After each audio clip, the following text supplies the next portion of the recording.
ఈ కేటీఆర్ గారు ఏం ఆర్గ్యూ చేస్తుండే ఇలా అవినీతి ఏం జరిగింది అంటున్నాడు ఆయన. ఆయన హెచ్ఎండిఏకు నేను హెచ్ఎండిఏ అంటే ఏదైతే అర్బన్ డెవలప్మెంట్ దానికి సంబంధించిన మినిస్టర్ నేను అంటాడు ఆయన. ఇక్కడ ఆయన మరి అన్ని తెలిసిన ఆయనకు ఒకటి తెలవాలి ఏంటంటే హైదరాబాద్ మెట్రోపాలిటన్ డెవలప్మెంట్ అథారిటీలోని రూల్స్ ఒకటి చాలా స్పష్టంగా ఉన్నాయి. 10 అసలు కేసు జరగడానికి ప్రధాన కారణం ఈ పాయింటే. 10 కోట్ల కంటే ఎక్కువ చెల్లింపులు లావాదేవీలు జరిగినప్పుడు ఖచ్చితంగా ప్రభుత్వం నుంచి అదేవిధంగా ఆర్థిక శాఖ నుంచి అనుమతులు తీసుకోవాలని చాలా స్పష్టంగా ఉంది. 10 కోట్ల కంటే ఎక్కువ లావాదేవీలు జరిగినప్పుడు ఇక్కడ దాదాపు 47 కోట్ల రూపాయలు ఎలాంటి అనుమతులు లేకుండా, కేబినెట్ అనుమతి కూడా లేకుండా, ఫైనాన్స్ డిపార్ట్మెంట్ అనుమతి లేకుండా మరి కేటీఆర్ గారు సొంత జేబు సంస్థలాగా ఆయన ఏంటంటే అర్బన్ డెవలప్మెంట్ అథారిటీకి ఆయన ఏదైతే మినిస్టర్ ఉందో ఆ హోదాలో నేను చేసినా అంటాడు. అది 10 కోట్ల కంటే ఎక్కువైంది కాబట్టి చాలా క్లియర్ ఇల్లీగల్. మరి ఏదైనా ఫారెన్ కనుక ఏదైనా మనం కరెన్సీని బయటకు పంపించినప్పుడు ఖచ్చితంగా ఆర్థిక శాఖ అనుమతి తీసుకోవాలి. పెమా ఉల్లంఘన కింద కూడా వస్తుంది అది. ఇప్పుడు ఈయన మీద ఆల్రెడీ ఏసీబీ ఒక కేసు పెట్టింది మొన్న. ఏసీబీ ఎఫ్ఐఆర్ చేసిన తర్వాత పెమా ప్రకారం కూడా మళ్ళీ ఈడీ ఎన్ఫోర్స్మెంట్ డిపార్ట్మెంట్ ఏదైతే ఉందో అది కూడా మళ్ళీ ఈయన మీద కేసు పెట్టింది. పెమా అంటే ఫారెన్ ఎక్స్చేంజ్ మేనేజ్మెంట్ యాక్ట్ 1999 ప్రకారం ఇంకొక ఎఫ్ఐఆర్ కూడా నమోదైంది. ఇవి రెండు నిధుల దుర్వినియోగం కిందకు వస్తాయి చాలా స్పష్టంగా. ఈ పాయింట్ తోటి ఆయన మీద కేసు కానీ ఎఫ్ఐఆర్ కానీ నమోదైంది. మరి ఇంకోటి ఏంటంటే ఈయన దగ్గర పర్మిషన్ తీసుకొని గవర్నర్ గారు ఏదైతుందో గవర్నర్ గారిలోని ఏసీబీ యాక్ట్ ప్రకారం గవర్నర్ గారు పర్మిషన్ తీసుకొని ఆయన్ని అరెస్టు రంగం సిద్ధమైంది. అదేవిధంగా ఎఫ్ఐఆర్ చేయడం జరిగింది. ఇది చాలా క్లియర్ గా వైలేషన్ అర్థమవుతుంది. మరి దీన్ని ఎందుకు బీఆర్ఎస్ వాళ్ళు చెలవలు పలవలు చేసి మీ మీద శుద్ధపూసలని చెప్పుకోవడానికి ప్రయత్నిస్తున్నా అర్థం కావట్లేదు. 10 కోట్ల రూపాయల కంటే రూల్స్ ప్రకారం వద్దు అని తెలిసిన తర్వాత తాను ఒక మంత్రి అయి ఉండి మరి అరవింద్ కుమార్ గారు ఉన్నారు. మరి అరవింద్ కుమార్ గారు కూడా ఆయన special chief secretary Hyderabad municipal development అథారిటీకి, మరి ఆయన కూడా ఐడియా ఉండాలి కదా. సో వీళ్ళందరూ కూడా ఒక కుమ్మక్క అయినట్టుగా మరి దాదాపు వీళ్ళు 47 కోట్ల రూపాయలు ట్రాన్స్ఫర్ చేశారు. దీనివల్ల ఇన్కమ్ ట్యాక్స్ డిపార్ట్మెంట్ 8 కోట్ల 6 లక్షల రూపాయలు మరి మున్సిపాలిటీ వాళ్ళ డిపార్ట్మెంట్ హెచ్ఎండిఏ మీద ఫైన్ వేసింది. ఇంకొక డిపార్ట్మెంట్ మొత్తం సుమారుగా ఒక 56 కోట్ల రూపాయల దాకా ఇక్కడ నిధుల దుర్వినియోగం జరిగింది. అప్రోప్రియేషన్ దుర్వినియోగం అనేది చట్ట ప్రకారం నేరం కదా చెప్పండి. అది నేరం కాకుండా మరి అన్ని నేరం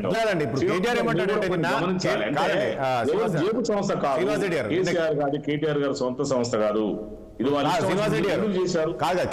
నైన్ నడుస్తుంటే ఇంకొకటి రాజేష్ గారు ఇంకొకటి ఏంటంటే ఆ రోజు ఏం జరిగింది పోయిన సంవత్సరం అంటే అక్టోబర్ 23 నాడు అగ్రిమెంట్ జరిగినప్పుడు యాక్చువల్ గా అప్పుడు మరి ఎలక్షన్ కోడ్ అమల్లో ఉంది. ఎలక్షన్ కోడ్ అమల్లో ఉన్నప్పుడు ఫారెన్ కి డైరెక్ట్ గా అమౌంట్ ఎక్స్చేంజ్ ని పంపించవచ్చా అదొకటి మీరు అర్థం చేసుకోవాలి. ఏంటి ఇది సొంత వాళ్ళ ఇల్లా, ఇదేమైనా కుటుంబమా అంటే తెలంగాణ రాష్ట్రం వాళ్ళ జాగిర్ అనుకున్నారో నాకు అర్థం కావట్లేదు. అంటే చట్ట ప్రకారం కూడా పోలేరా? కనీసము ఫార్ములా ఈ రేసు 9, 10, 11, 12 అని మొత్తం ఆయన డిసైడ్ చేసుకున్నారు. 2023 ఫిబ్రవరి 11 నాడు శ్రీనివాస్ రెడ్డి గారు నిన్న కేటీఆర్ ఏమంటారంటే మీరంతా ఇదంతా మీ యొక్క 6 గ్యారంటీలు కావచ్చు ఈ అప్పల నుంచి దృష్టి మళ్లించేందుకే ఈ ఒక ఈకార్ కేసు అని చెప్పేసి పెట్టారు తప్ప అసలు ఏం లేదు, ఒక రూపాయి అవినీతి జరగలేదనే విధంగా చెప్తున్నారు. ఆయన చాలా కాన్ఫిడెన్స్ గా ఉన్నారు. నేను చెప్తున్నా రాజేష్ గారు మీకు చాలా స్పష్టంగా చెప్తున్నా, నేను బీయింగ్ అడ్వకేట్ గా అవినీతి కాదు నిధుల దుర్వినియోగము.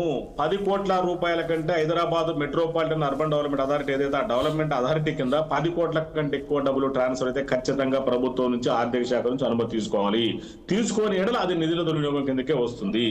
అదే విధంగా కోట్ల రూపాయలు ట్రాన్స్ఫర్ చేసేటప్పుడు ఫెమా యాక్ట్ ప్రకారం ఖచ్చితంగా ఆ రిజర్వ్ బ్యాంక్ ఆర్బీఐకి తెలియజేయాల్సిన రూల్ ఉంది. చాలా స్పష్టంగా ఒకటండి శ్రీనివాస్ రెడ్డి గారు ఏంటంటే లెక్కలేంతనం. శ్రీనివాస్ రెడ్డి లెక్కలేంతనం ఏమవుతుంది నాదే కాదు ఇది మన ఇల్లా.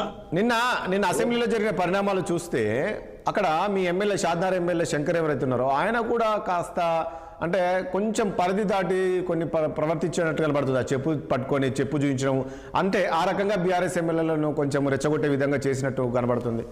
అది కూడా తప్పే కదా. ఒకటి గమనించండి, 2014లో టీఆర్ఎస్ పార్టీ అధికారంలోకి వచ్చినాక అసెంబ్లీలో ఏదైతుందో రూల్స్ కూడా వీళ్ళు ప్రొసీడింగ్స్ కూడా చాలా చేంజ్ చేశారు. వాళ్ళకి చాలా అనుకూలంగా అంటే ఒక అసెంబ్లీ ఒక సభ్యుడు లేచి కనీసం కొద్దిగా ఫ్రీగా మాట్లాడేట్టు కూడా లేకుండా ఆ రూల్స్ నేను రూల్స్ కూడా చదివాను అంటే ఎంత స్ట్రిక్ట్ చేశారు. నిన్న మనం చూసాం హరీష్ రావు గారు ఉరికిపోయి ఒక ప్లాన్ ప్రకారం అందరు నేర్చుకుని ఒక దొంగల మూటలాగా వెళ్ళి మరి అలా అసెంబ్లీ స్పీకర్ మీద పడటం అంటే స్పీకర్ ఏంది ఇండివిజువల్ అండి, ఒక సంస్థ రాజ్యాంగబద్ధ సంస్థ. ఆయన అదొక ఆఫీస్ మీదికి పోవడం అంటే ఏంటన్నది ఇలా ఆయన ఒక సస్పెండ్ చేయాలని నన్ను అడిగితే ఇట్లాంటి పదాలు అంటే కావాలని రెచ్చగొట్టమా? శ్రీనివాస్ గారు మీరు కూడా అర్థం చేసుకోవాలి, మనం ఏంటంటే రాజ్యాంగం మన చుట్టం కాదు, ఎవరు చుట్టం కాదు, ఎవరైనా చేయాలి ప్రకారం పోవాలి. మనం ఏం చేసినా ఏం కాదు, వాళ్ళు ఏమైనా చేస్తే మనం రాజకీయాలు ఎందుకు పొందాము, ఎన్నాళ్ళు రాజకీయాలు ఎందుకు పొందుతారు? మీరు కాళేశ్వరం మీద అవినీతి జరిగింది, ఇప్పుడు ఆ కమిషన్ కూడా పొడిగించడానికి అవకాశం ఉంది. ఇంకా అన్ని చూస్తున్నాం. ఎందుకంటే ఒక్కొక్కటి మీరు అంటున్నారు, ఇంతకు ముందు కూడా అన్నారు, ఏదైనా లీగల్ గా ఫ్రేమ్ చేయాలి. ఎందుకంటే వ్యక్తిగత కక్షలు ఎవరి మీద కాంగ్రెస్ పార్టీ కానీ రేవంత్ రెడ్డి గారు కానీ ఎవరికి లేవు. ఇక్కడ చేసిన తప్పుని, చేసిన అవినీతిని ప్రజలకు తెలియాల్సిన బాధ్యత కాంగ్రెస్ పార్టీ మీద, ప్రభుత్వం మీద ఉంది. ఎందుకంటే మీరు ఇన్నాళ్ళు దోసుకొని దాచుకున్నారు, అవన్నీ ప్రజలకు కక్కాల్సిన అవసరం కూడా ఉంది. చేసిన తప్పులకు చెరసాల వెళ్ళక